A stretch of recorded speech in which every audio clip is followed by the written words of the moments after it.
Jadi untuk masalah yang pertama, kerja atau usaha untuk memompa cairan dalam suatu wadah, kita tinjau contoh berikut ya. Contoh berikut, ya saya gunakan contoh yang eh, di seperti di buku, katakanlah.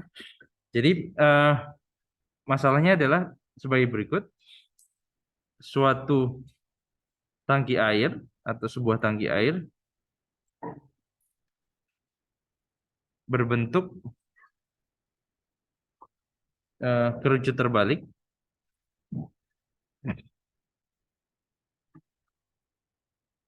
Ini dengan ukuran, dengan tinggi misalkan, katakanlah ya mungkin kita lihat nanti apakah cukup realistis atau tidak. Katakanlah misalkan tingginya 2 meter dan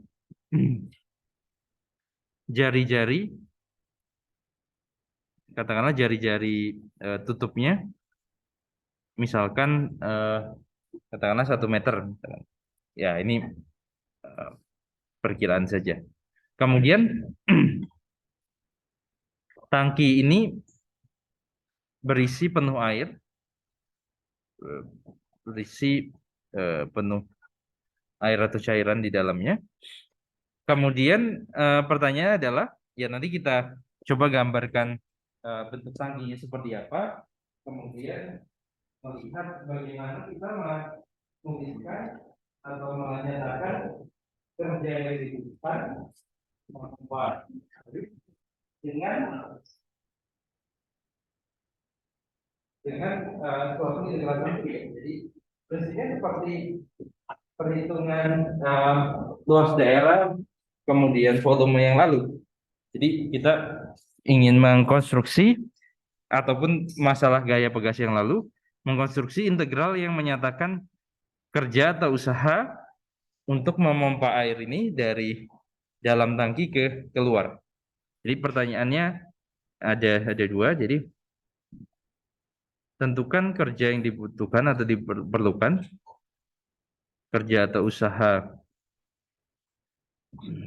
yang dibutuhkan untuk memompa air eh, dari dalam tangki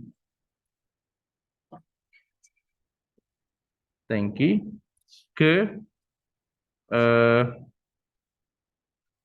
bagian, ya jadi dari dalam tangki ke, ada dua. Yang pertama eh, tepat bagian atas tangki, dan yang kedua, ya ini mungkin yang lebih realistis ya, katakanlah 1 meter di atas eh, tangki. Ya, jadi ada dua situasi. Jadi tentu saja integral tentunya nanti bentuknya akan berbeda di dua situasi ini. Tapi sekarang kita coba lihat dari soal ini, kita gambarkan terlebih dahulu situasinya seperti apa. Kemudian nanti kita coba eh, ini ya selesaikan satu demi satu ini masalahnya. Jadi ya gambarnya ya kerucut seperti ini. Ya meskipun ini kurang realistis dalam arti ya tekanan air di sini pasti sangat besar sekali ya. Tapi ya nggak apa-apa, kita coba eh, asumsinya bahannya cukup kuat untuk menahan tekanan airnya. Nah, sekarang, oke, ya tadi kita diberikan informasi apa? Ukuran ukuran tinggi kerucut dan jari-jari ya. Jadi kalau tingginya tadi berapa? 2 meter ya. Ini 2 meter. Kemudian jari-jari bagian atasnya tutupnya adalah eh, 1 meter ya. 1 meter. Kemudian eh, ya informasinya itu saja ya. Nah, ya seperti ini. Kemudian ditanyakan bagaimana kita menghitung eh, kerja atau usaha yang dibutuhkan untuk memompa air, dari dalam tangki ke bagian atas tangki, kemudian 1 meter di atas tangki. Jadi kita kerjakan yang A dulu misalkan. Nah, jadi ini tentu saja untuk ini apa kerja yang kita lakukan adalah seperti memindahkan barang ya. Jadi tentu saja gaya yang berperan di sini adalah gaya gravitasi ya. Jadi kita menghitung gaya yang ditinjau adalah seolah-olah berat airnya ya. Berat air dari air yang di dalam tangki ini kita angkat ke atas, dan tentu saja berat air itu ya katakanlah konstanta gravitasi dikalikan dengan massa jenis air dikalikan dengan apa, volumenya ya, volume airnya ya. Dan yaitu gayanya tentu saja itu tidak bergantung dari posisi ya, kalau maksudnya tidak bergantung dari yang mana yang kita pindahkan ya. Tapi kalau kita menghitung kerja atau usaha, tentu saja kalau kita pindahkan misalkan partikel air di titik ini dan di titik ini, tentu eh, usahanya berbeda ya, karena yang ini lebih dekat ke atas dibandingkan yang ini. Seperti itu. Dengan asumsi gaya gravitasi di semua titik sama, kemudian ya tentu cairannya ini cairan yang homogen ya. Oke, massa jenisnya sama dan seterusnya. Yang beda hanya bagaimana kita memindahkan bagian air yang dekat eh, atas tangki dengan yang di bawah ya. Bedanya seperti itu. Nah, dengan asumsi seperti itu, ya jawabnya kita misalkan ya, katakanlah eh,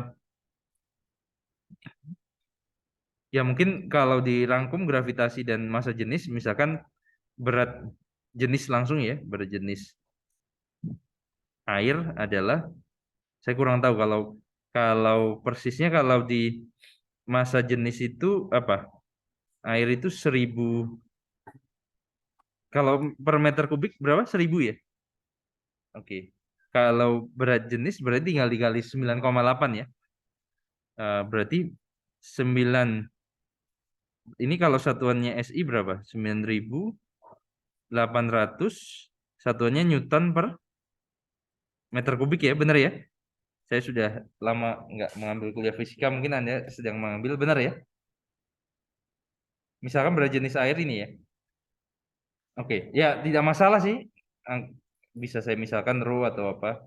Ya, prinsipnya ini ya, berat jenis air adalah ini. Oke. Kemudian oke, ini tentukan. Oke, jadi sekarang berarti PR kita adalah mencari volume yang dipindahkan ya. Nah, tentu saja kalau full air seperti ini, ya ini memang agak sulit ya dijelaskan secara fisika prinsipnya, tapi kita asumsikan yang kita pindahkan adalah bagian air yang sepotong ini ya. Oke, bagian air yang sepotong ini. Nah, ingat kembali, berarti kita tinggal menaksir volumenya ya dengan partisi ini.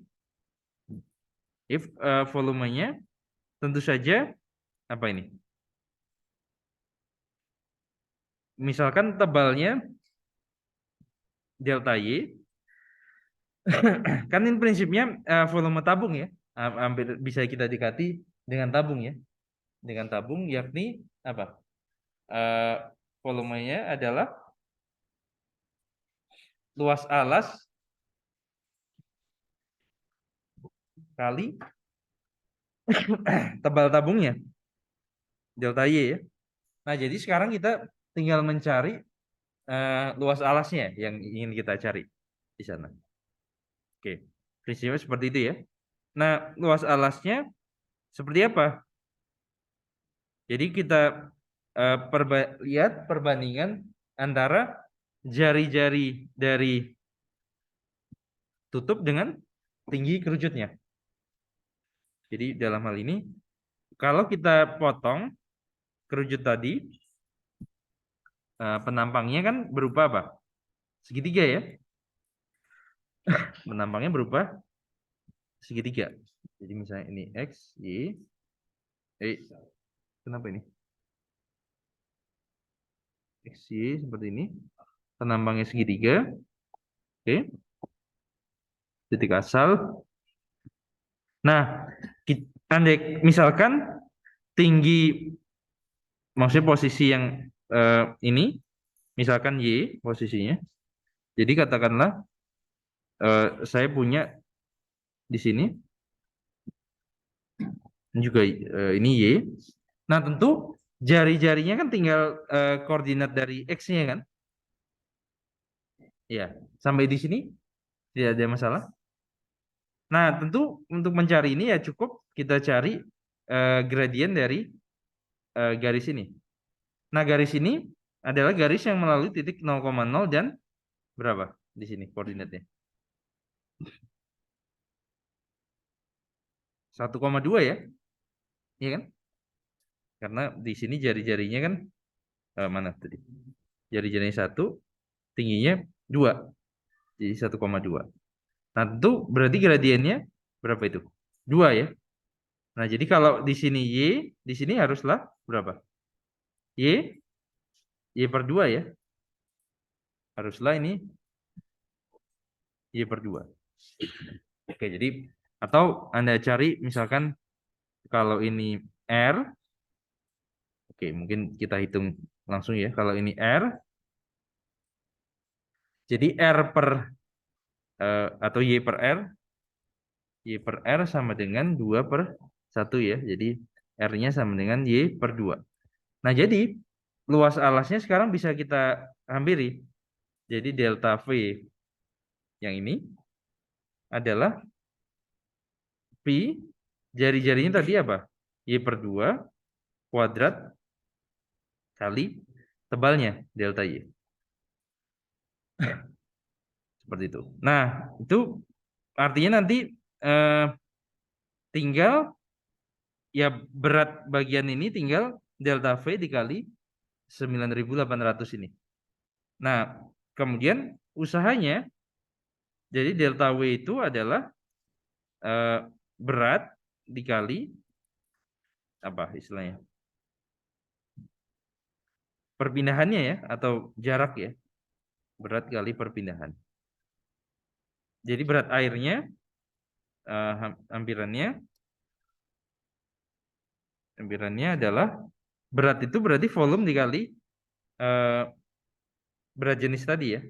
Jadi 9.800. Saya tulis dulu ini apa adanya. Pi Y per 2 kuadrat delta Y. Perpindahannya berapa? Jadi kalau tinggi air di dalam tangkinya ini Y berarti jarak yang harus ditempuh ke bagian tangki ini berapa? 2 mini ya. 2 mini ya. Jadi ini yang oke, ini kita kerjakan yang bagian A dulu ya.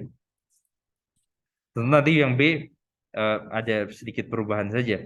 2 mini ya. Dan ini bisa kita tuliskan ulang menjadi ini konstan ya.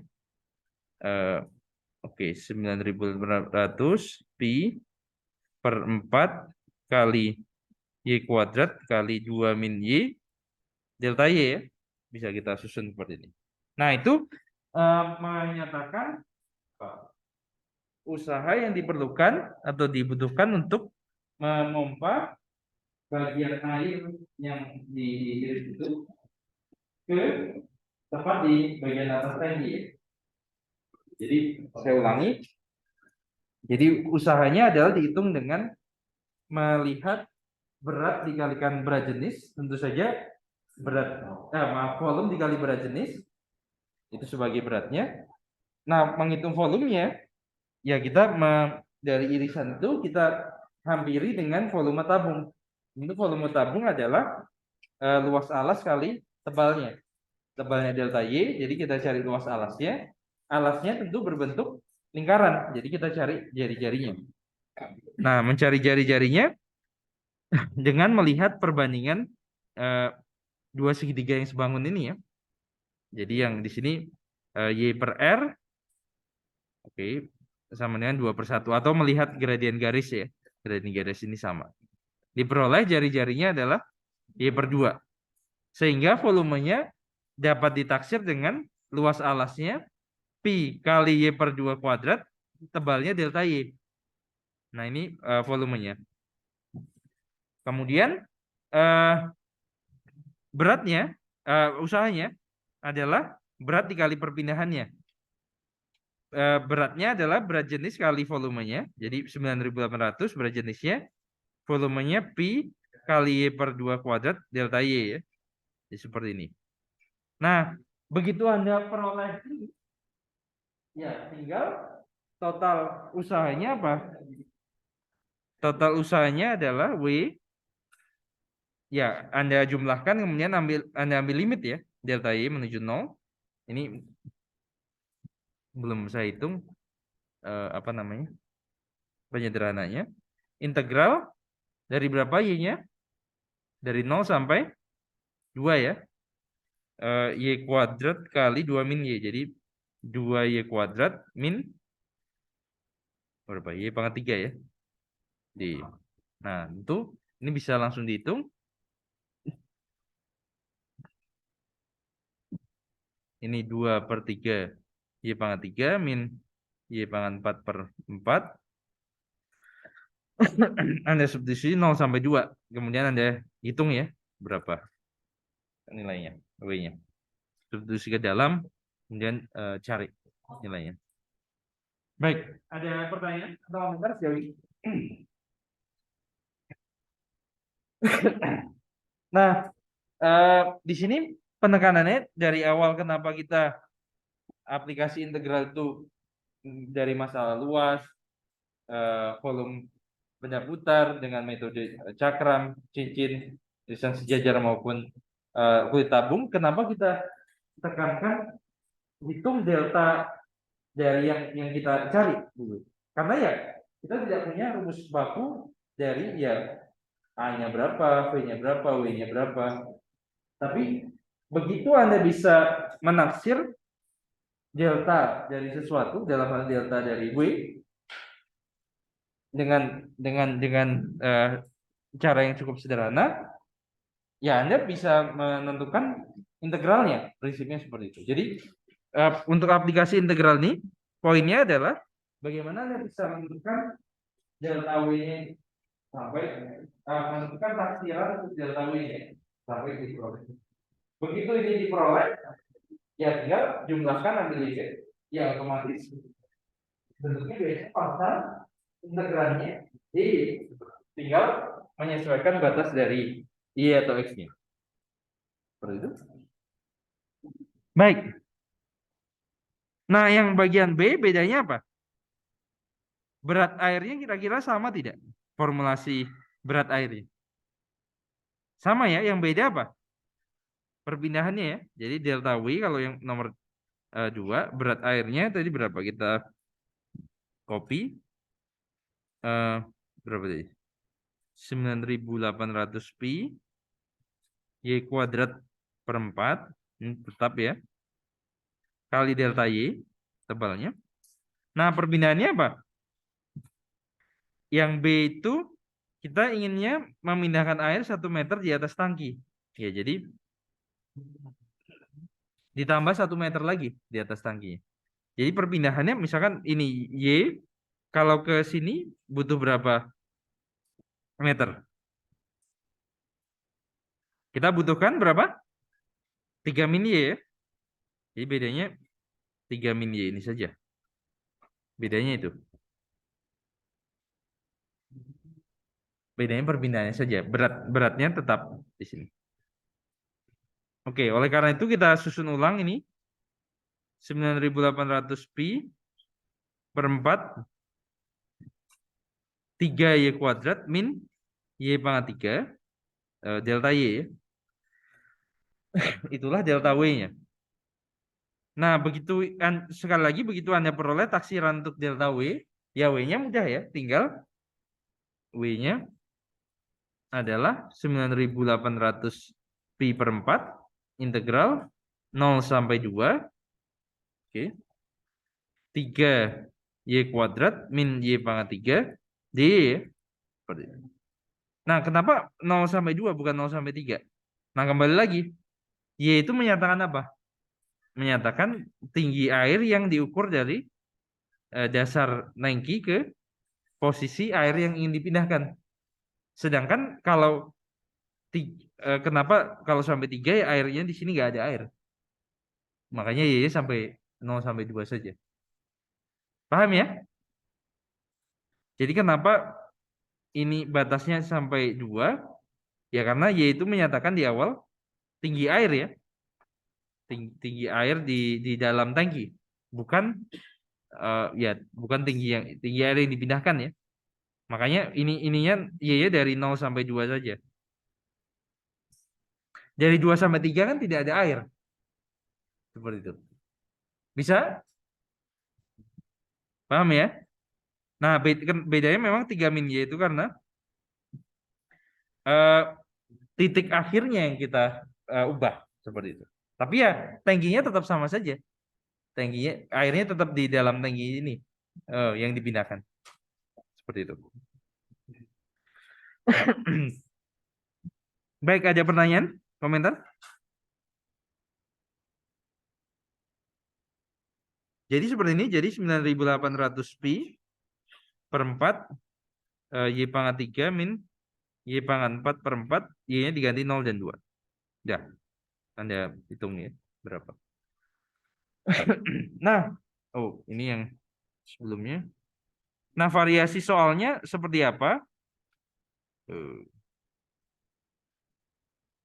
Variasi soalnya adalah Anda bentuk tangki airnya bisa berubah-ubah ya. Bisa berubah-ubah bentuk tangki airnya seperti apa.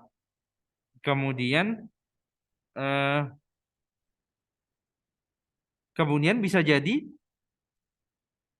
variasi yang cukup menarik kalau cairan yang di dalamnya itu eh, berbeda. Misalnya yang satu katakanlah jus mangga, yang satunya jus jambu misalnya. Tentu dengan asumsi yang memang tidak realistis bahwa cairannya itu tidak bercampur ya misalnya. Nah, kemudian Anda menyedot airnya dari gelas misalkan. Nah, kemudian usahanya berapa yang dibutuhkan untuk untuk memompa atau menyedot jus tersebut misalkan. Tentu yang eh, ya memang secara sekilas tidak realistis ya karena eh, airnya pastilah bercampur ya pasti kalau ada dua cairan. Tapi ini asumsinya saja. Nah, tentu ya ada perbedaannya di berat jenisnya dan juga eh, ya ketika ada mengkonstruksi volumenya ya berarti ada dua integral nanti mengkonstruksi usahanya. Tapi ya prinsipnya oke, Anda susun delta W-nya seperti apa dari sekian sampai sekian, delta W yang berikutnya seperti apa. Nah, kemudian Anda lihat integralnya. Baik. Dan juga tadi variasi kalau tangki airnya berubah-ubah. Misalnya tidak hanya ya mungkin tidak seperti kerucut ini, tapi bentuk-bentuk yang lain. Bisa jadi wadahnya setengah bola misalnya seperti mangkok gitu. Nah, itu beda lagi ini ya apa namanya formulasi delta W ya. Tapi prinsipnya sama ya. Prinsipnya sama. Anda cari hampiran dari volumenya karena biasanya ya berat jenisnya konstan ya untuk itu. Kecuali kalau yang kasus tadi ada dua cairan itu yang perlu berhati-hati. Baik, ada pertanyaan atau komentar sejauh ini? Apakah ada pertanyaan atau komentar? Silakan.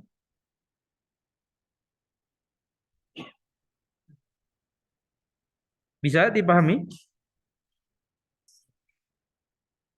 Bisa ya?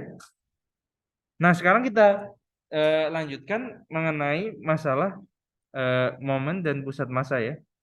Ya mungkin Anda pernah mempelajari di fisika ini seperti apa, ya, momen dan pusat massa ini. Nah, kita tinjau eh, di kasus yang paling sederhana dulu ya. Eh, yang kasus yang paling sederhana kalau kita apa? Anda di TK bermain apa ini? Jungkat-jungkit ya. Jungkat-jungkit misalkan eh, ya ada dengan teman Anda yang mungkin gemuk ya. Kemudian eh, ya tentu ada titik kesetimbangan. Nah, tentu saja yang Anda lakukan gimana kalau misalnya teman Anda yang ya Anda berubah ya, berubah apa istilahnya duduk di tempat yang berbeda kan, supaya prinsipnya gimana? Supaya seimbang, Anda menjauhi atau mendekati dari yang ini. Misalnya Anda yang kurus, teman Anda yang gemuk. Kemudian teman Anda itu tetap ya di satu tempat. Nah, Anda strateginya gimana supaya bukan dia yang supaya Anda tidak ke atas.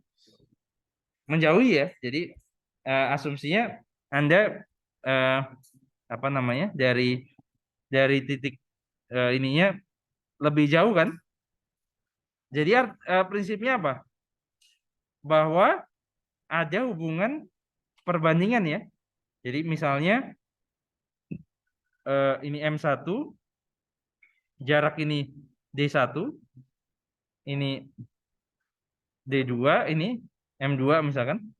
Jadi kalau ini kecil diimbangi dengan ini yang harus kalau ini ringan, ini diimbangi ini harus yang jauh ya. Jadi M1 D1 sama dengan M2 D2 ya. Masuk akal ya seperti ini ya. Nah, oke. Jadi ini terjadi ketika keadaan yang setimbang ya. Keadaan setimbang terpenuhi dengan kondisi ini. Nah, tentu saja ya sekarang kita ingin merumuskan ya ini kan melihat apa prinsipnya jarak dari titik setimbang ya, dari titik setimbang ke masanya kita lihat supaya ini setimbang. Nah, sekarang kalau kita tinjau secara matematik, ini seperti apa? Kondisi ini? Kita misalkan apa? Titik setimbangnya 0, titik 0. Kemudian kita tinjau garis bilangan seperti ini.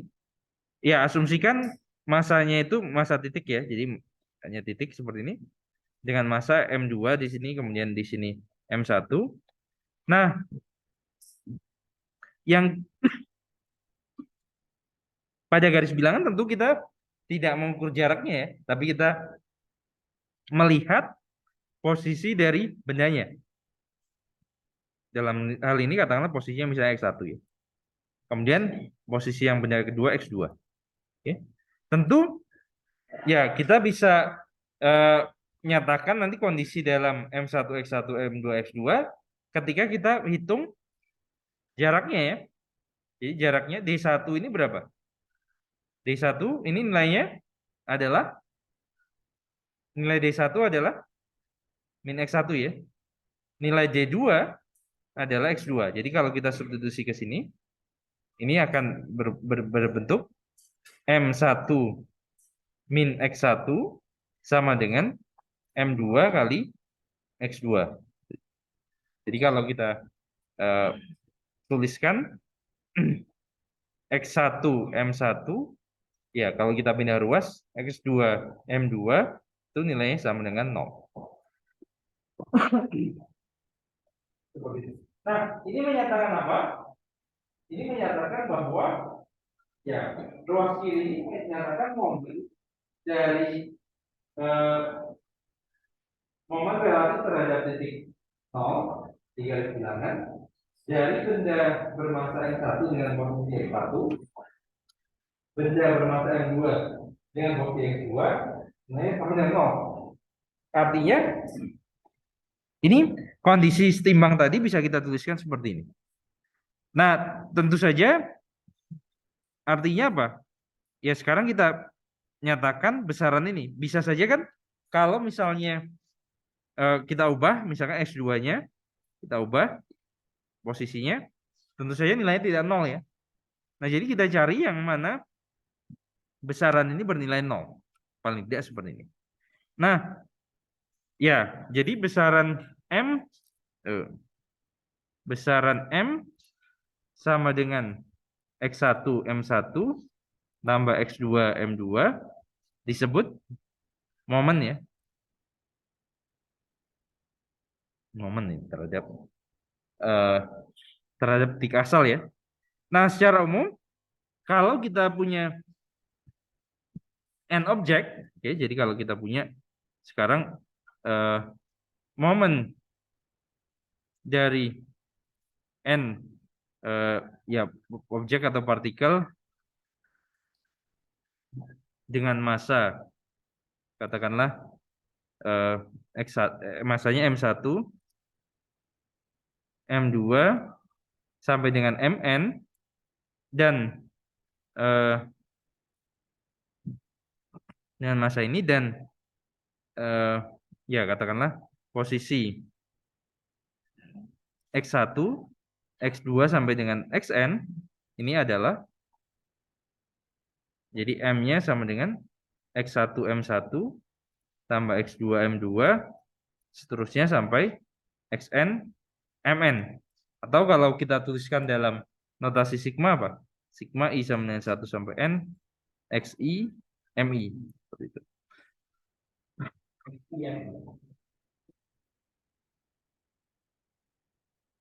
Bisa ya? Seperti itu.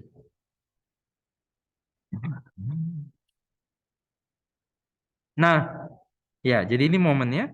Tentu saja kondisi setimbang tadi diperoleh ketika M-nya sama dengan 0 ya. M sama 0 ini kondisi setimbang. Nah, ya, sekarang Mas kita tinjau tentu saja. Ya biasanya ya kita tidak tahu pusat massanya di mana justru. Kita ingin mencari pusat massanya. Kalau tadi pusat massanya diasumsikan di 0, memenuhi kondisi ini atau yang kondisi semua tadi itu sama dengan 0. Kondisi timbangnya. Sekarang kita akan cari pusat massanya ya. Nah, ini prinsipnya apa? Katakanlah kalau saya tinjau gambarnya ya misalnya 0 ya misalkan tadi X1 X2 misalkan X3 ya ini acak saja ya X4 X5 misalnya seperti N-nya 5. Kemudian dengan massa masing-masing M1 M2 M3 salah M4 M3 M5. Nah, sekarang ya ini asumsikan pusat massanya di 0. Kalau pusat massanya dikatakanlah kita nggak tahu ya pusat massanya di X bar ya misalkan seperti ini. Nah, problemnya jadi ya tentu massanya dengan asumsi massa yang sama dari kelima objek ini M3 M5 ya. Nah, kalau sekarang pusat massanya misalnya X bar di sini, tentu saja posisinya relatif terhadap X bar apa?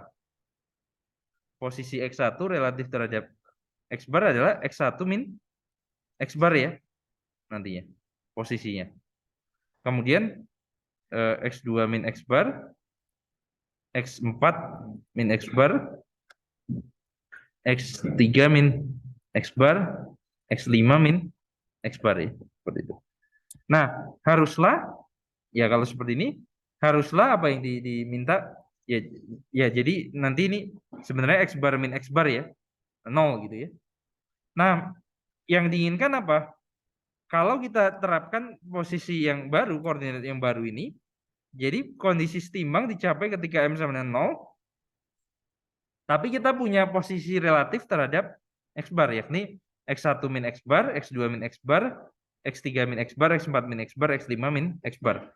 Atau secara umum, jadi kalau kita punya M sama dengan 0. Jadi jumlahan I sama dengan 1 sampai N.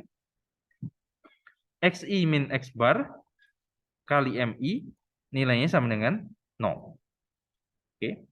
Kemudian kalau kita jabarkan di sini, ya Anda bisa tergantung Anda tuliskan dalam notasi sigma atau kali jumlah biasa sama saja. XI kali MI min X bar MI sama dengan 0. Ya tentu saja dengan kelinearan notasi sigma dan X bar ini kan bilangan ya, tidak bergantung dari I ya. Jadi kita bisa tuliskan seperti ini. Jadi X barnya sendiri adalah tadi saya sudah selesai belum? Ini belum ya, 0 ya. Jadi X barnya sendiri mencarinya adalah I sama dengan 1 sampai MI, XI MI dibagi dengan jumlahan dari I sama dengan 1 sampai N MI. Jadi artinya X bar itu adalah momen totalnya dibagi dengan total masanya ya. Seperti itu. Bisa ya?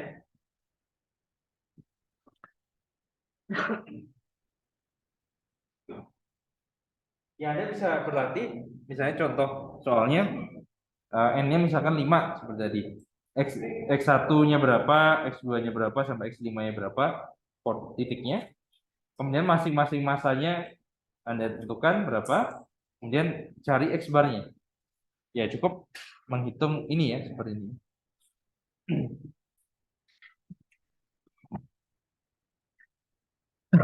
Ya ini kalau analoginya kalau Anda apa istilahnya?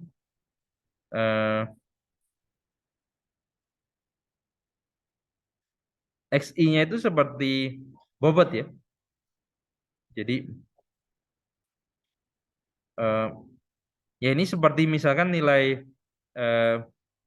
rata-rata ya, misalnya MI-nya itu misalkan banyaknya soal, misalkan XI-nya itu nilai per soal misalnya. Jadi rata-ratanya di mana? Oh ya, analoginya seperti itu. Oke, ada pertanyaan atau komentar? Nah, ya saya pikir untuk kasus ini Anda bisa ya, tinggal memahami ini. Nah, tapi ini sangat berguna ya, momen dibagi masa ini nanti kita akan gunakan. Pertama, setelah ini kita akan tinjau perumumannya atau perluasannya untuk versi yang kontinu. Seperti apa? Kemudian kita juga akan tinjau nanti versi dimensi 2-nya. Jadi dibilang seperti apa pusat massa itu. Tentu kalau di dimensi 2 ya kita meninjaunya pusat massanya titik berupa koordinat ya. Koordinat X-nya berapa, pusat massanya, koordinat Y-nya berapa. Tidak hanya satu seperti ini. Tapi nanti kita akan tinjau. Sekarang kita tinjau versi kontinunya ya.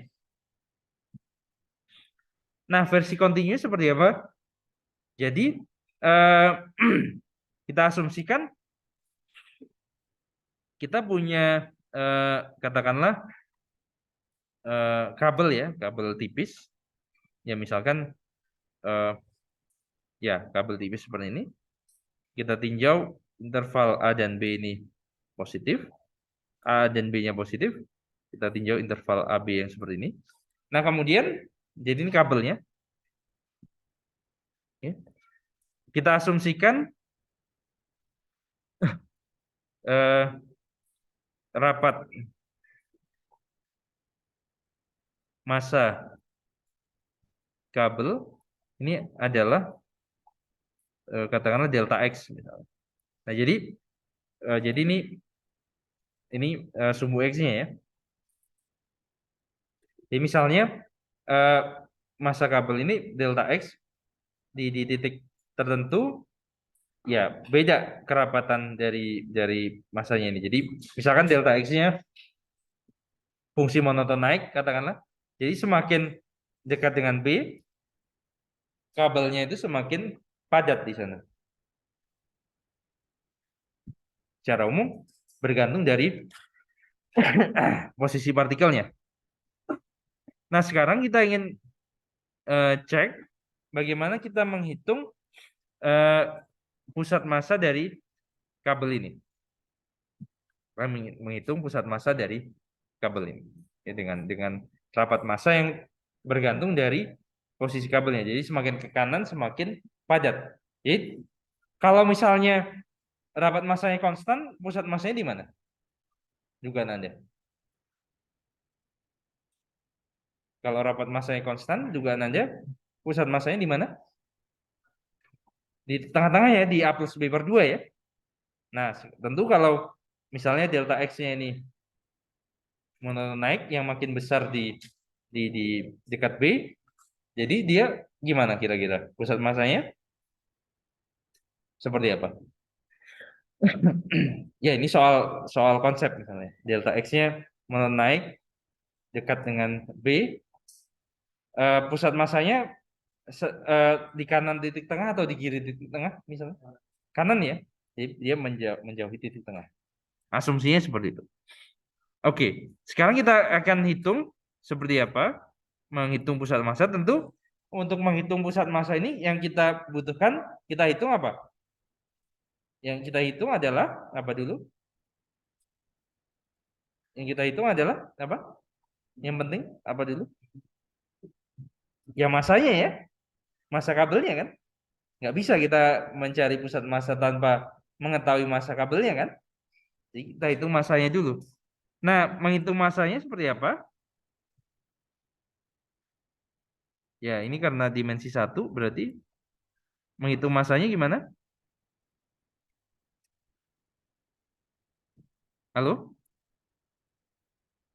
Rapat massa yang diketahui. Jadi ya kita cari ini ya, potongan-potongan ini ya seperti biasa. Ya. Ya, jadi rapat massa itu kan satuannya massa per panjang ya. Nah, jadi asumsinya eh, potongan-potongan ini cukup kecil sehingga rapat massa pada suatu potongan itu bisa kita asumsikan konstan kan? Katakanlah di sini delta M bisa kita hampiri dengan apa? Rapat massa kali panjang ini kan? Jadi apa? Delta X kali delta dari X kali delta X kan? Masuk akal ya? Rawat massa kali panjangnya. Oke? Bisa ya? Nah, jadi total massanya sama dengan apa? M sama dengan apa? Kalau seperti ini? Integral dari A sampai dengan B. Integrannya apa? Delta X dx. Jadi jumlahkan, ambil limit, kita peroleh massanya ini. Oke, bisa ya? Nah, sekarang setelah kita mengetahui cara menghitung massanya, apa yang kita butuhkan untuk mencari pusat massanya? Massanya sudah tahu sekarang. Apa yang kita butuhkan? Ya, apa yang kita cari untuk mencari pusat massanya?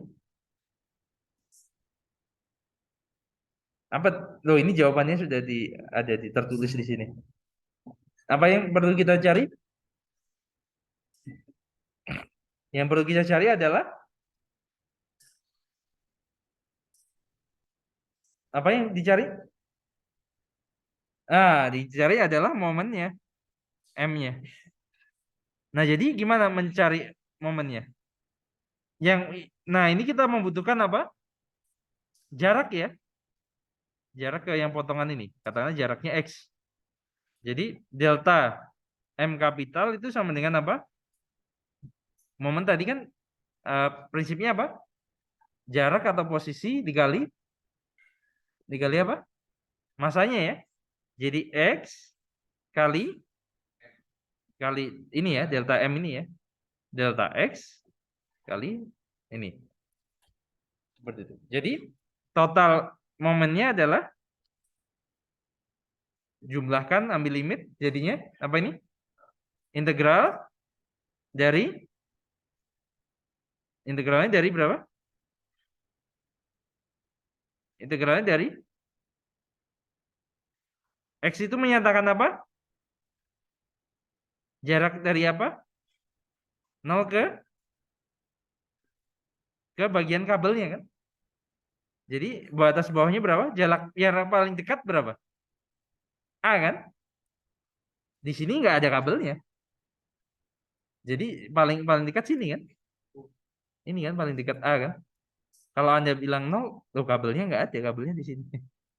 Oke, jadi A sampai B, X, delta X, dx ya. Oke, bisa ya. Jadi eh, pusat masanya X bar adalah momen dibagi masanya ya. Jadi integral A sampai B, X delta X, dx dibagi dengan eh, A sampai B, delta X ya. Oke. Oke, seperti itu. Bisa ya? Nah, tadi kita cek kasus khususnya kalau jika delta X-nya konstan, delta X sama dengan delta ini konstan, maka X barnya adalah integral A sampai B, X kali delta, dx, integral A sampai B, delta dx. Yang penyebutnya menjadi apa? Delta kali B min A ya. Pembilangnya apa? Delta kali integral A sampai B X dx ya. X kuadrat per 2 A sampai B. Deltanya bisa dicoret karena kan konstan kan. Kemudian bingung saya. Ini B kuadrat min A kuadrat per 2 per B min A. Jadi ini A plus B per 2. Kan kita sesuai dengan kita tadi. Kalau konstan ya dia sama-sama di tengah-tengahnya kan. Seperti itu. Bisa ya? Bisa? Nah, kita coba contoh. Misalnya delta X-nya mau berapa? Ya, contoh. Ya, asumsinya A-nya supaya gampang hitungnya ya. A-nya 0, B-nya 1. Delta X-nya mau sama dengan berapa? Berapa? Hmm? Delta X-nya asumsinya tidak konstan. Coba apa misalkan? X misalnya. Oke, jadi X bar integral 01 X delta X, jadi X kali X dx dibagi dengan integral 01 X dx ini ya. Jadi ini integral dari X kuadrat sepertiga X pangkat 3 01 X kuadrat per 2 01 ya. Berapa ini? Sepertiga dibagi setengah 2/3 ya. Jadi di 01 2/3. Pusat masanya di sini. Ini masuk akal juga ya. Kan setengah kalau X-nya itu kan delta X sama dengan X, artinya rapat masanya di sini 0 membesar, ya otomatis lebih besar dari titik tengahnya kan? Seperti itu. Lebih besar dari titik tengahnya. Bisa setengah ya. Oke. Bisa ya? Bisa dipahami? Baik. Ya, tentu saja nanti variasinya ya kalau versi yang ini tinggal di delta X-nya saja ya. Delta X-nya berapa, AB-nya berapa misalnya. Variasi dari bagian ini. Ya, tentu saja sebagai rapat massa delta X itu apa syaratnya? Non negatif ya. Jadi nilainya lebih besar atau sama dengan 0. Syaratnya itu. Baik, sekarang kita tinjau masalah yang di bidang ya. Jadi kita tinjau sekarang momen dan pusat massa tapi yang di bidang. Massa di bidang, pada bidang. Nah, sekarang ya ilustrasinya oke. Pertama kita tinjau seperti tadi, prosesnya kita tinjau yang diskrit terlebih dahulu, kemudian nanti kita tinjau kasus yang kontinu.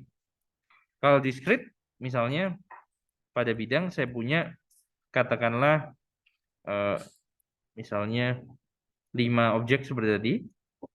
Oke, di sini. Katakanlah di sini X1, X2, X3, maaf. Katakanlah punya massa ya. M1, M2, M3, M4, M5 misalkan. Tentu kita ingin tahu pusat massa dari kelima objek ini apa. Nah, seperti yang kita lihat tadi, jadi kalau saya tinjau seperti itu, kita ingin mengetahui koordinatnya ya, koordinat dari pusat massanya seperti apa. Nah, kalau kita belajar dari yang tadi, tentu kalau kita tinjau apa yang terjadi kalau misalkan ya, jadi acuan koordinat tentu momennya terhadap sumbu-sumbu koordinat ya. Jadi momennya terhadap sumbu Y maupun terhadap sumbu X kan. Oke. Nah, kenapa seperti itu? Anda bayangkan kalau misalnya saya proyeksikan masing-masing objek ini ke misalkan ke sumbu X ya. Ke sumbu X. Kemudian ke sumbu X semua diproyeksikan. Nah, ini kan berarti menjadi masalah yang tadi kan, dimensi 1 kan. Nah, kemudian apa yang diukur ketika kita mencari pusat massanya ini? Jarak ke titik 0,0 kan? Nah, jarak titik ke 0,0. Nah, dalam hal ini jarak titik 0,0 itu kalau dari benda ini sebenarnya adalah jarak ke mana? Kalau dari benda M1, M2, M3, M4, M5 ini adalah jarak ke sumbu Y kan? Jarak ke sumbu Y kan? Oke. Ini juga jarak ke sumbu Y. Atau persisnya mungkin bukan jarak ya, posisi ya, posisi dari sumbu Y ya kan, seperti itu. Nah jadi artinya nantinya kalau seperti itu, kalau saya proyeksikan seperti tadi, kita bisa peroleh pusat massanya pada sepanjang sumbu X kan, atau artinya apa? Kita bisa memperoleh koordinat atau absis dari titik pusat massanya kan, titik pusat koordinat X atau absis dari titik pusat massanya. Jadi untuk menghitung titik pusat massa, katakanlah pusat massanya nanti X bar, Y bar. Untuk menghitung X barnya berarti kita perlu apa? Menentukan atau menghitung momen terhadap sumbu Y ya. Jadi kita cari momen terhadap sumbu Y, dan sebaliknya nanti kalau ingin mencari koordinat dari Y, ya kita proyeksikan terhadap sumbu Y ya. Sehingga kita lihat momen terhadap sumbu X kan. Jadi dalam hal ini nantinya pusat massa X bar, Y bar ini memenuhi X bar sama dengan momen terhadap sumbu Y dibagi dengan masanya, total masanya, dan Y bar adalah momen terhadap sumbu X dibagi dengan pusat masanya. Masuk akal ya? Nah, sekarang kita berarti momen terhadap sumbu Y apa? Ya seperti tadi ya prinsipnya. Jarak atau posisi ke sumbu Y. Jadi kalau kita punya N objek, MY itu sama dengan apa? MY sama dengan jumlahan I sama dengan 1 sampai N dari apa ini? Halo? XI, MI ya? Oke, dan M tadi adalah tentu jumlahan dari I sama dengan 1 sampai N dari MI. Sedangkan MX, yang momen terhadap sumbu X, ya jaraknya Y ya. YI, MI kan? Seperti itu. Bisa ya?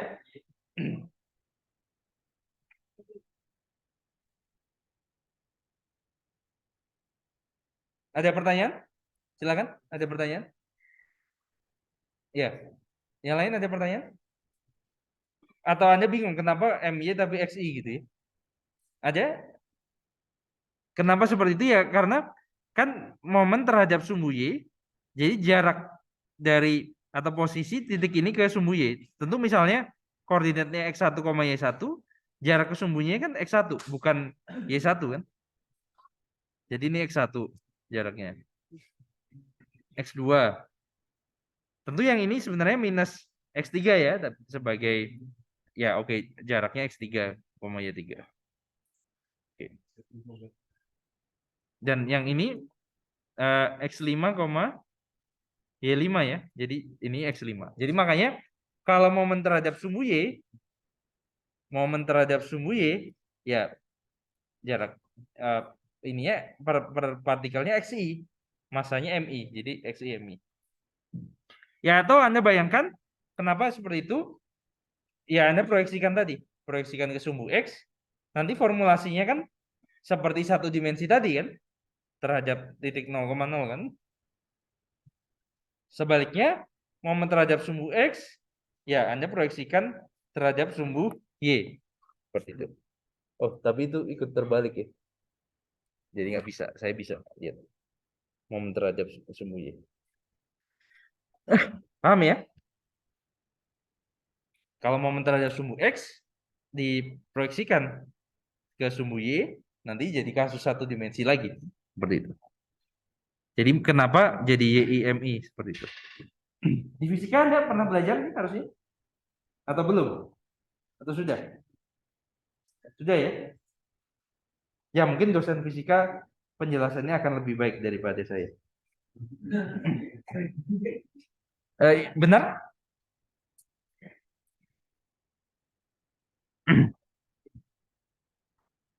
Baik.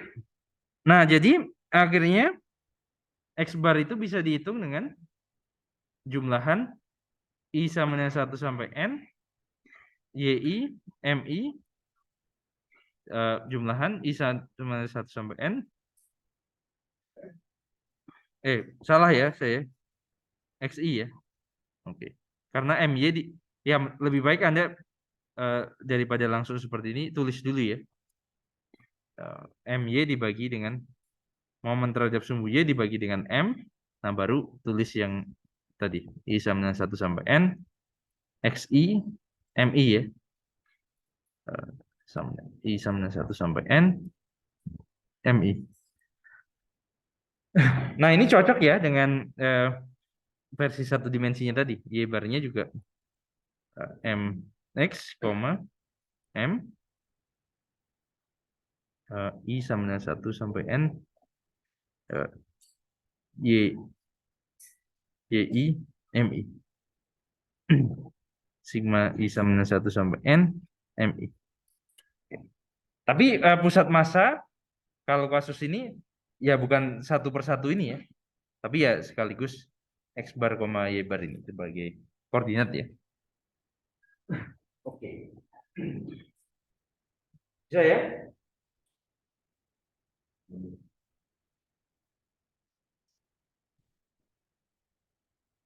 Oke.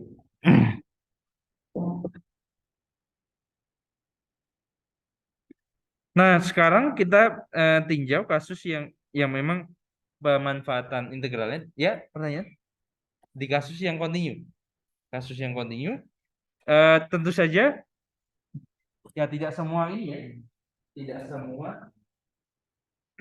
Tidak semua apa istilahnya? Kasus yang secara umum kita tinjau ya. Kita tinjau kasus yang sederhana ya. Kasus yang sederhana di mana ya kita tinjau kasus kita adalah jadi tinjau daerah yang dibatasi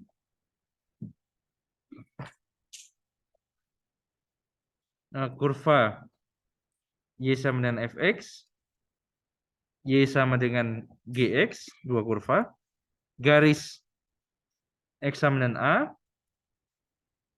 dan X sama dengan B, dengan asumsi sekarang misalkan katakanlah fx-nya lebih besar dari gx.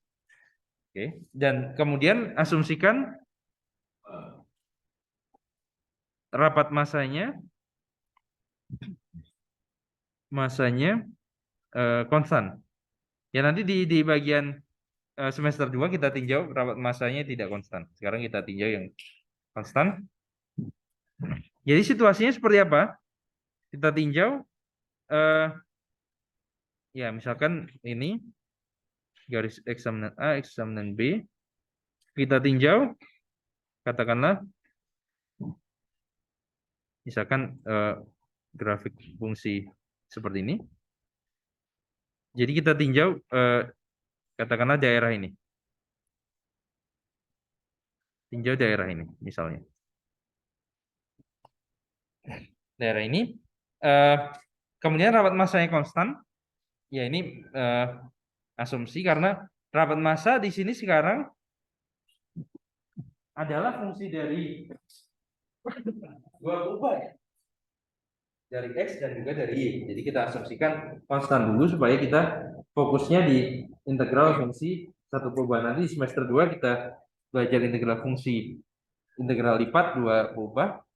Integralnya ada 2. Nah, itu baru bisa rapat massanya yang tidak konstan. Nah, sementara kita asumsinya yang konstan dulu. Nah, idenya seperti apa? Jadi idenya adalah ya seperti kasus dimensi 2 tadi. Kita cari momen terhadap sumbu X, sumbu Y, dan cari tentu masanya dulu. Massa kan berarti rapat massa konstan delta kali dengan apa ini berarti daerah ini? Luas daerahnya ya. Massa kali luas daerah itu rapat massa kali luas daerah menghasilkan massa.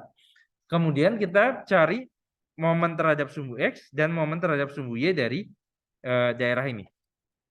Ya tentu saja tadi ini dibatasi Y sama dengan fx, Y sama dengan gx. Oke.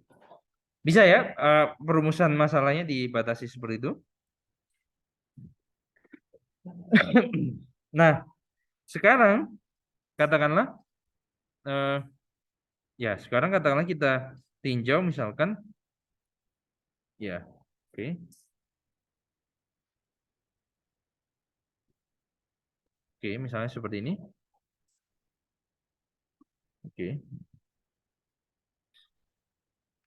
Y sama dengan fx, Y sama dengan gx. Saya ulangi ya gambarnya meskipun agak berbeda. Oke, kita ulangi formulasinya. Tentu kita ingin mencari ya kalau massa tadi relatif sederhana ya. Rapat massa kali luasnya ya. Tapi oke tadi rapat massanya konstan katakanlah namanya delta ya. Konstan. Kemudian kita ingin mencari momen terhadap sumbu X, sumbu Y. Nah, idenya apa?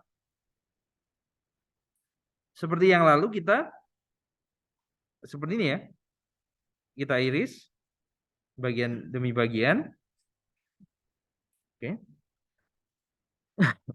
Kemudian untuk bagian yang tertentu kita ingin mencari ya pertama ya kalau massa mungkin relatif mudah ya.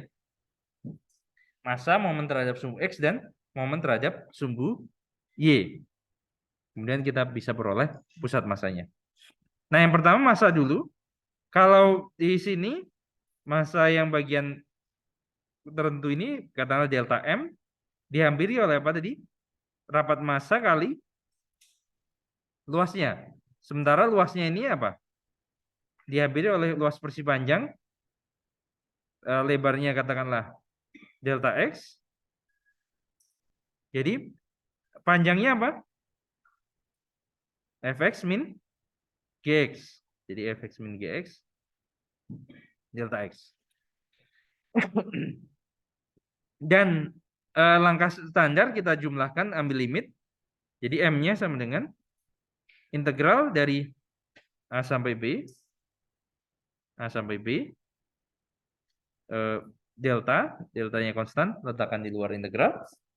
Fx min Gx dx ya. Jadi persis rapat massa kali luasnya ya.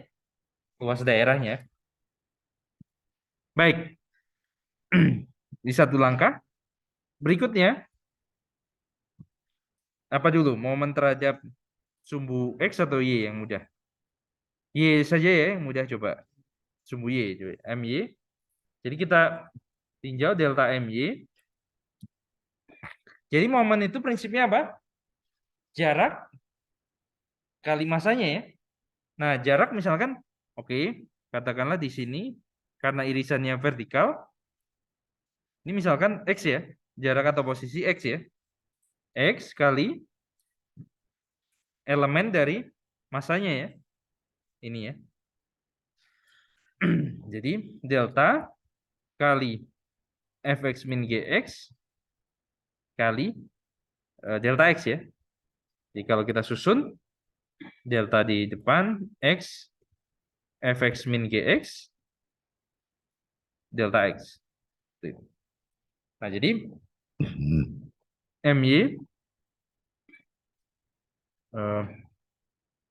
my sama dengan apa? Integral a sampai b. Oh, deltanya di luar. X fx min gx dx ya. Oke, my-nya. Nah, sekarang terhadap sumbu x-nya apa? Oke, y. Tapi y yang mana kita tinjau? Oke, jadi prinsipnya adalah katakanlah kita tinjau misalnya. Nah, ini kalau kita tinjau garis seperti ini. Nah, kalau sampai dengan sini, ini apa? Gx ya. Kalau sampai dengan yang di atas ini, ya misalnya ya ini fx ya. Nah, jadi kalau dari ini perwakilannya katakanlah apa? Jadi misalnya saya punya sekarang situasinya 0 gx fx seperti ini. Oke, jaraknya kita ambil jarak rata-ratanya. Rata-ratanya apa jadi? Fx tambah gx per 2. Iya kan? Jadi kalau saya punya dua bilangan, yang di tengah-tengahnya apa? Bilangan pertama sama bilangan kedua dibagi 2 kan? Nah, jadi delta M mana tadi? X adalah prinsipnya seperti tadi. Jarak ke sumbu X-nya diwakili oleh fx tambah gx per 2 ya, dikali dengan masanya.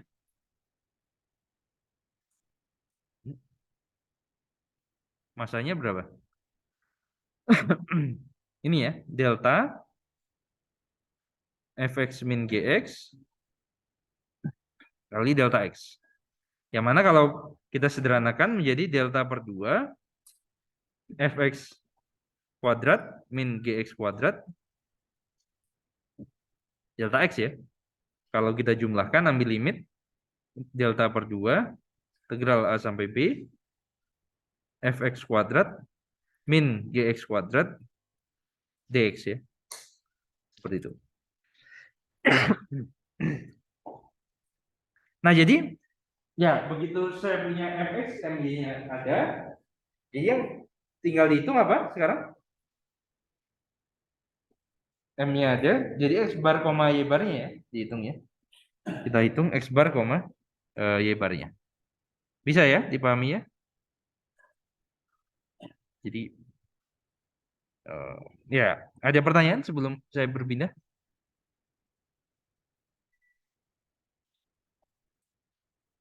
Oke. Nah, sekarang kita tuliskan x bar koma y barnya.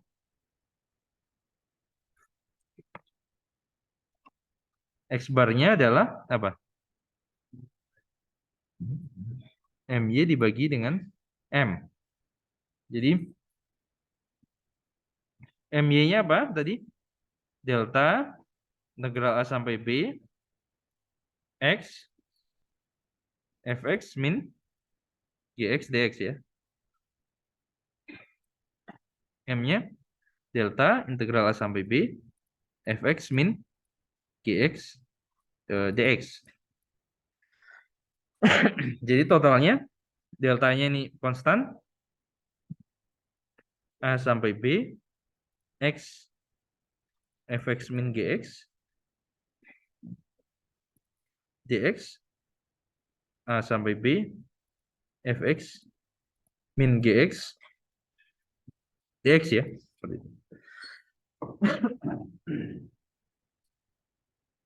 Baik, bisa ya?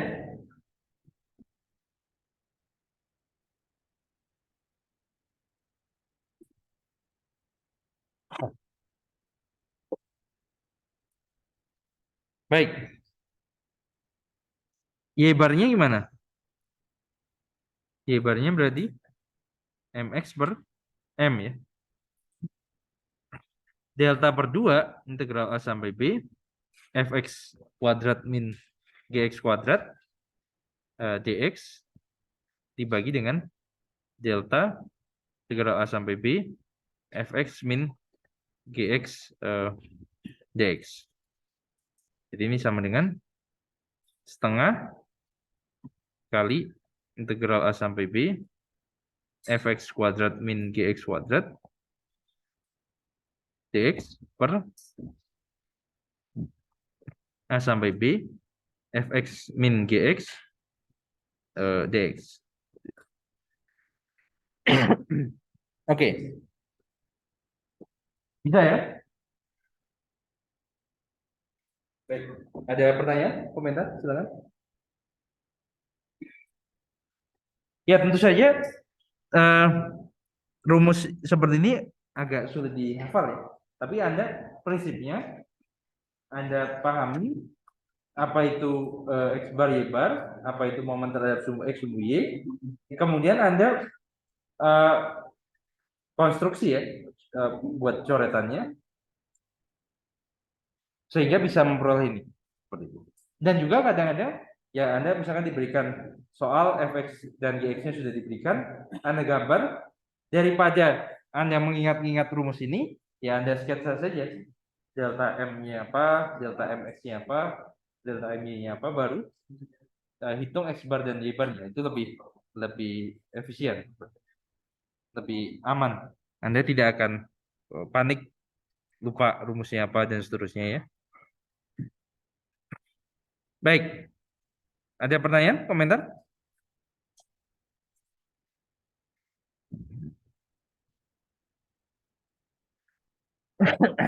Oke. Nah, kita kerjakan satu contoh dulu ya, pengaplikasian ini. Contoh, ya mungkin saya gambar langsung saja ya daerahnya apa. Ya mungkin kalau dalam soal sebenarnya Anda diberikan deskripsinya ya.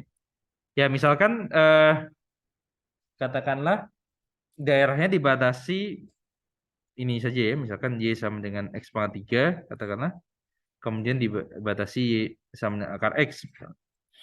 Nah tentu perpotongannya di mana ini? Di 0,0 dan 1,1 ya, misalnya daerahnya ini. Kemudian tentukan pusat masanya. Ya, tentu yang paling mudah pertama ya dari formulasi ini adalah Anda hitung luas ya. Luas daerah. Ya, tentu asumsinya ini homogen ya, luas daerah. Berarti apa ini? Integral dari 0,1 dari halo, integrannya apa? Integrannya apa? Luas daerahnya berarti integral 0 sampai 1 akar X min X pangkat 3 ya. Ya, kemudian Anda hitung integral dari akar X apa? 2/3 X pangkat 3 per 2 ya. Min seperempat. Oh, X pangkat 3 dihitung di 0 dan 1. Berapa ini? 2/3 min seperempat ya. Berapa ini? 5/12 ya. Oke, jadi masanya kan 5/12 kali delta ya. Oke. Nah, apa dulu mau dihitung? MY dulu ya misalnya. Momen terhadap sumbu Y, MY, delta di luar. Integral 01 apa? X kali akar X min X pangkat 3 ya. Jadi ini delta ya ini hitung langsung 0 sampai 1 X pangkat 3 per 2 min X pangkat 4 dx delta 2 per 5 X pangkat 5 per 2 min 1/5 X pangkat 5 0,1. Berarti berapa ini? 1/5 ya. Benar? Delta per 5 ya. Tinggal 2/5 dikurangi 1/5. Nah, jadi X barnya adalah MY dibagi dengan M. Delta per 5 dibagi dengan berapa tadi? 5 delta per 12. 5 delta per 12. Jadi 12 per 25 ya. Nah, sekarang MX-nya apa? MX-nya adalah apa tadi? Delta per 2 integral 01 akar X dikuadratkan min X pangkat 3 dikuadratkan dx. Itu MX-nya. Sama dengan delta per 2 berapa ini? X min X pangkat belum diintegralkan ya. Belum diintegralkan 01 X min X pangkat 6 dx ya. Jadi delta per 2 integralnya apa? X kuadrat per 2 min X pangkat 7 per 7 ya. Berapa ini? Coba hitung. 01 setengah min per 7 ya. Berapa itu? Berapa? 5 per 28 ya. Benar? 5 delta per 28. Nah, jadi Y barnya sama dengan apa? Y bar sama dengan MX dibagi dengan M ya. 5 delta per 28 dibagi dengan berapa tadi? 5 delta per 12 ya. Jadi berapa ini? 12 per 28 benar ya? Bagi 4 3 per 7 ya. Jadi pusat masanya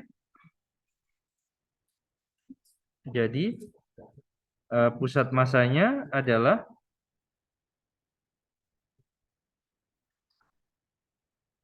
berapa ini?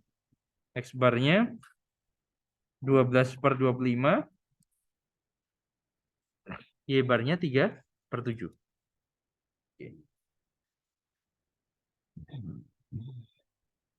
Oke. Nah, Anda bisa periksa 12 per 25, 3 per 7 itu berada di dalam daerahnya ya. Bahwa ya, Anda bisa pastikan yang jelas berada di dalam daerahnya artinya apa? Ya, kalau lihat gambarnya ya mungkin di sekitar sini. Ya, tentu saja periksanya ya kalau X-nya berapa tadi?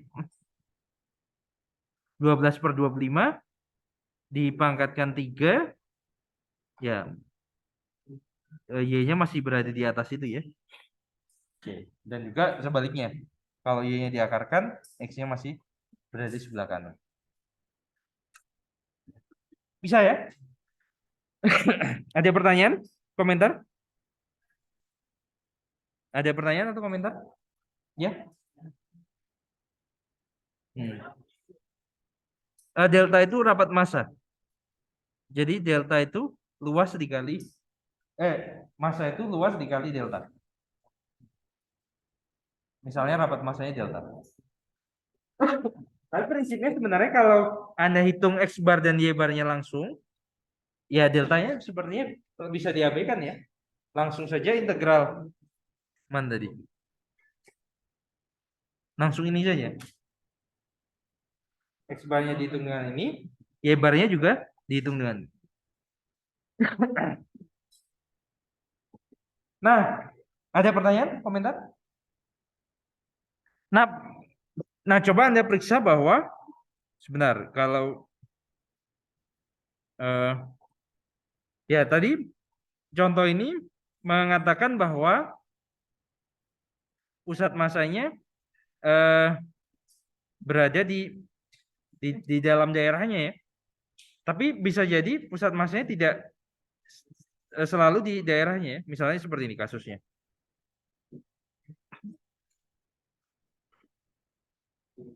Katakanlah saya punya situasinya sebagai berikut misalnya. Ya, jadi daerahnya oke. Karena garis seperti ini ya. Jadi seperti apa? Ya, atau mungkin sebentar saya coba modifikasi supaya lebih baik.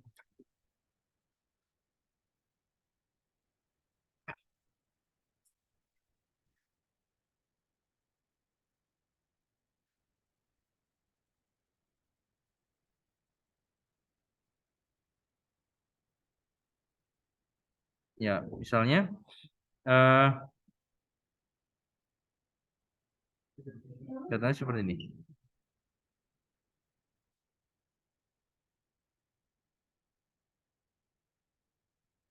Oke, jadi ya ini misalnya garis ya. Batasnya garis seperti ini. Nah, pusat X barnya berapa ini nilainya? Tanpa menghitung X barnya nilainya berapa? X barnya berapa? Dua kan? Nah, Y barnya nggak tahu berapa. Dugaan Anda Y barnya di mana? Eh? Y barnya misalnya di mana? Y barnya. Ya, mungkin ya, mungkin dua atau ya. Yang jelas X bar koma Y barnya berada di luar daerah ini kan? Berada di luar daerah ini.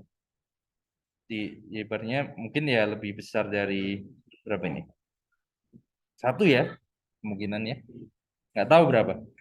Nah, yang jadi pertanyaan adalah, ya karena Anda tidak ada pertanyaan, saya tanya. Jadi, ya makanya kalau ini jadi harus ada pertanyaan.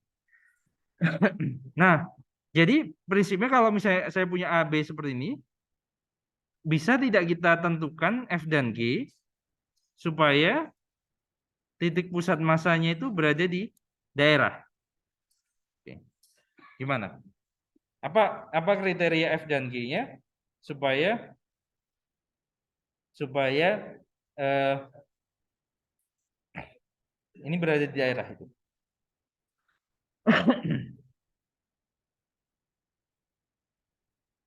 Apa kriteria F dan G-nya?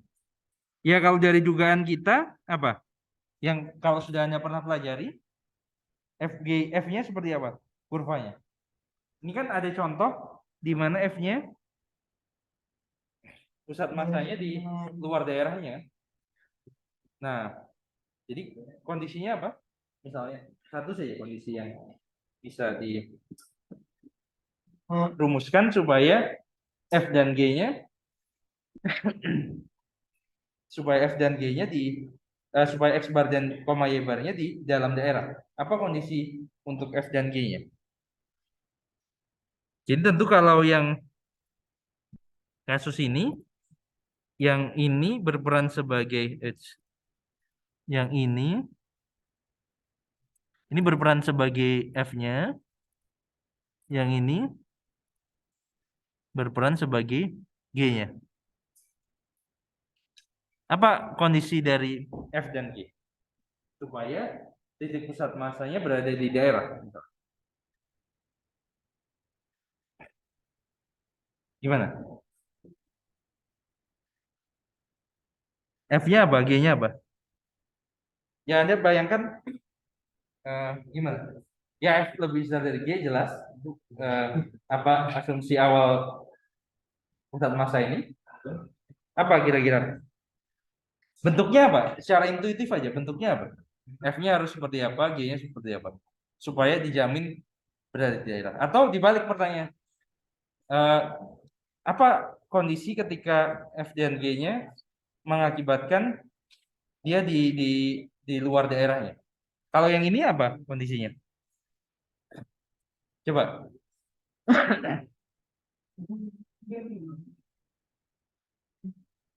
Apa gitu? Yang sudah pernah bahasa yang sudah pernah Anda pelajari? Ya ini jawabannya nggak tahu, saya juga nggak tahu. Iya, kan? Makanya saya tanyakan ya.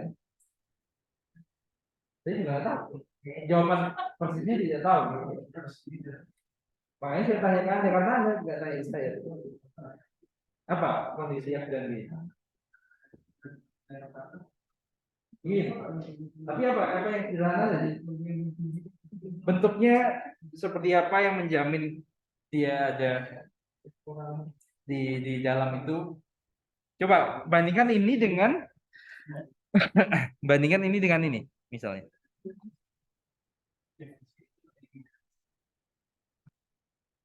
Coba. Jadi pertanyaan yang bagus itu pertanyaan sederhana tapi jawabnya sulit. Itu pertanyaan yang bagus. Seperti ini.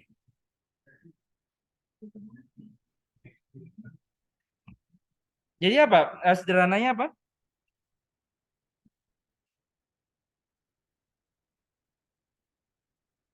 Jadi kan kalau ini pusat masanya nggak berada di daerahnya kan? Yang ini ada. Nah, dari dua pengamatan ini saja apa yang bisa Anda rumuskan? Jawaban persisnya saya juga tidak tahu. Tapi bisa tidak Anda duga dari ini? Apa F-nya seperti apa? G-nya seperti apa? Kira-kira. Ya, grafiknya seperti ini, Pak. Grafiknya. Nggak usah formulasi matematiknya yang persis dulu. F-nya harus grafik F seperti apa, grafik G seperti apa. Apa? Kira-kira formulasinya apa? Halo?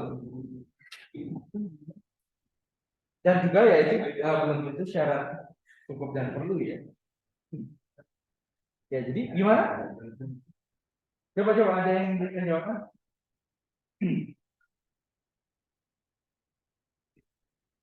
F-nya seperti ini, G-nya seperti ini, grafik F seperti ini, grafik G seperti ini. Coba, kalau yang ini grafik F-nya seperti apa? F yang di atas, G yang di bawah. F-nya apa ini? Hmm? Grafik F-nya seperti apa dia? Yang di atas grafik F-nya seperti apa? Hmm? Gimana? Gimana? Grafik F-nya cekung ke bawah. Grafik F-nya cekung ke bawah. Dan grafik yang di bawah cekung ke atas. Secara intuitif menjamin di sana ya. Jadi ya gampangnya gini saja. Gampangnya gini. Oke. Saya beri ilustrasi ya. Yang paling sederhana apa? Oke, salah. Yang paling sederhana kan oke. Ini ya. Oke, yang paling sederhana kan ini. Ya meskipun ya ini itu hanya tebakan ya. Tentu nanti harus ditunjukkan secara matematik seperti apa. Oke. Kalau ini kan titik pusat masanya di mana? Sini ya. Oke. Jadi asumsikan kalau ada tarik.